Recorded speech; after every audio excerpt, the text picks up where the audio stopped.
Sige na. Okay.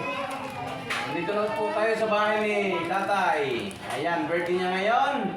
Sa edad na 84, yugo-yugon mo kan. Ang edad niya talagang nasa line of weight na po ang edad niya. Kaya muli po, happy birthday. Mga iging, kanta muna tayo. Happy birthday to you. Happy birthday to you. Happy birthday, happy birthday, happy birthday to you. Happy birthday to you. Happy birthday to you. Happy birthday, happy birthday, happy birthday to you. Yay! Wala pa ka naman. Ayan, lumako na tayo sa pagkain na hinanda. At salamat sa mga nagbigay nito.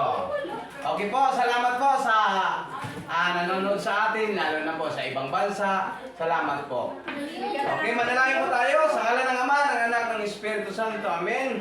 O Diyos, na makapangyarihan sa lahat, maraming salamat po. Una po sa lahat, nagpapasalamat kami sa may kaarawan ngayon na si Itay, inabot na 84 ang edad. Salamat po, pagpalain mo. Nawa, umabot pa siya ng 100 taon.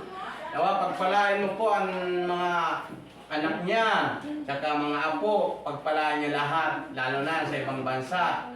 Nagbibigay ng suporta. Salamat po, Lord, sa binibigay mo sa amin. I-bless mo ang aming buhay, dahil sa anong karamdaman, at pagpalain mo ang bawat isa sa amin. Maraming salamat, at sa pagkain na ito, lahat ng mga kain at pagpalain at mabusog. Salamat po, Lord. Sa iyo namin binabalik ang pasasalamat. In Jesus' name, Amen. Sa ngalan ng Ama, ng Anak, ng Espiritu Santo, Amen.